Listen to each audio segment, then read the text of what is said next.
Hello, Sagittarius, Sun, Moon, Rising, and Venus signs. Kamusta kayo? Sana ba'y nasa mabuti kayong kalagayan? Welcome back po sa Star Tarot. Kung bago kayo dito, welcome din kayo. Thank you for your support. I truly appreciate it. God bless you all, Sagittarius. Una mensahe po ninyo, Six of Wands, which is really beautiful kasi victory energy. So finally, you're going to claim your victory dito sa Sagittarius. It could be in any area of life, no? But feeling ko rito talagang nagtiyaga kayo para marating ito. Dugot pawis, no? Yung binuhos ninyo rito, panahon, energy, everything, resources, it could be in any area of life. At finally, no, magiging matagumpay na kayo. You will be on the spotlight. Maraming tao dito makakakilala na sa inyo. There are a lot of people that are going to recognize you, kaya napakaganda, no? Congratulations. Kung sa trabaho to, makakakuha kayo rito siguro ng pwedeng promotion, makakakuha kayo ng dagdag sahod, pwedeng ganon, or pwede rin na ma-offeran kayo dyan ng scholarship, no? Yung ganon. So, congrats.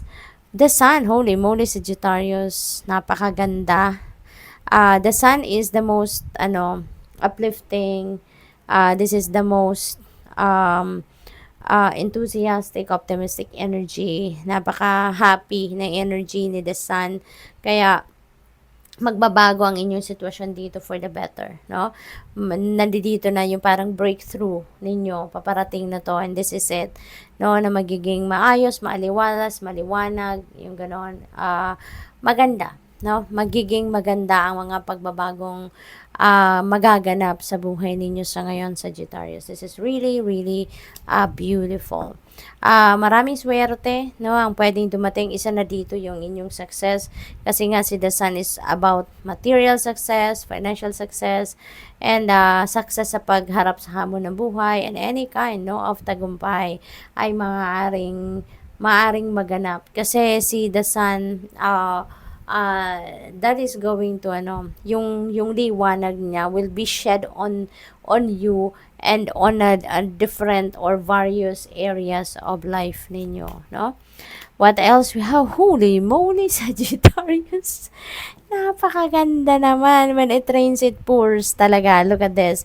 Wheel of Fortune, this is good luck and good fortune on your side. So talagang yung swerte ninyo sa buhay ay nakabaling sa inyo sa ngayon. Yung swerte na naka-point sa inyo sa ngayon. Kaya napakaganda nito.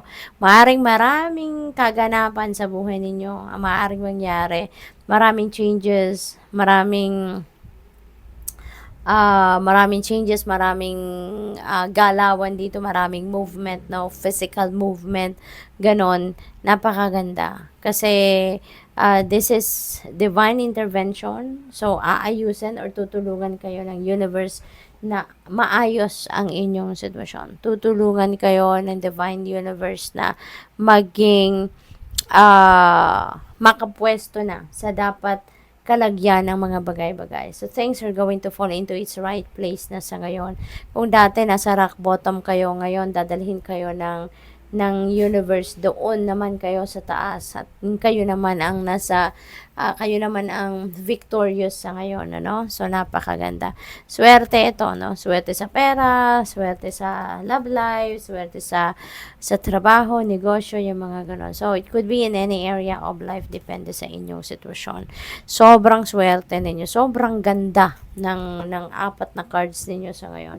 Because Ace of Pentacles, lalong-lalo na sa pera. So, talagang marami siguro kayong financial success na maaring matanggap sa ngayon. Kasi sa Ace of Pentacles din, this is good fortune din. Diba? Pagdating din sa pera, ang swerte-swerte din ninyo. Ace is a new beginning. So, magsisimula kayo rito ng bagong ganap, no? Sa pangkaperahang aspeto sa buhay ninyo. There is an offer. No? Tignan mo yung kamay. This is kamay of the divine universe. Binibigyan ka ng isang napakalaking pentacle. Isa lang yan, pero bonggang-bongga. Napakalaki. No? So, yung perang yan, na dadating sa inyo could come from various sources. Hindi natin alam kung saan manggagaling to. But this is something na pagmumulan ninyo na baguhin ang iyong financial landscape.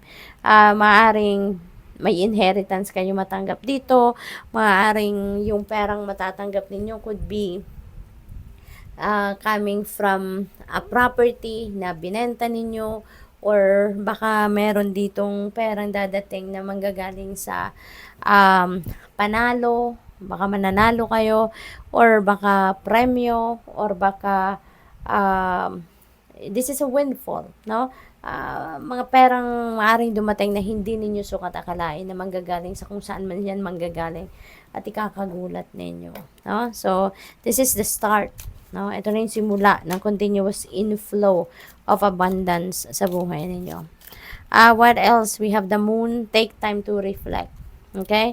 Take time to reflect. Kasi panahon na para mag-ano kayo, magnilay-nilay, mag-isip-isip, magmuni-muni. Okay?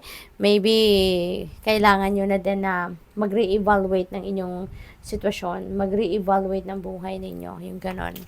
What else? We have expand. Growth is often uncomfortable and messy, but necessary. Okay? So, kailangan na talagang gagalaw na kayo rito. Now, there is going to be a physical movement, a physical change talaga sa buhay ninyo. At panahon na ito para umasenso na kayo, para mag-improve na kayo kung sa personal tong affairs, no? Improving yourself, no? Yun din ang maaaring gagawin ninyo rito. Full moon, protect your energy and hold your stars close. Ayan, protect your energy. Kasi, dahil sa magagandang pangyayari na mangyayari, no, or dadating sa buhay ninyo, there could be a lot of people around you, siguro, na, alam mo yun, nakatingin sa'yo, all eyes on you, at maaaring naiinggit sila. 'Di ba? Dahil sa mga swerteng pumapasok, no, sa buhay ninyo sa ngayon. Kaya you should protect your energy because maaaring yung mga taong ito, baka ito yung mga taong nakakausap nyo na din naman, lagi ninyong kasama, kapamilya ninyo, kaibigan, mga ganon.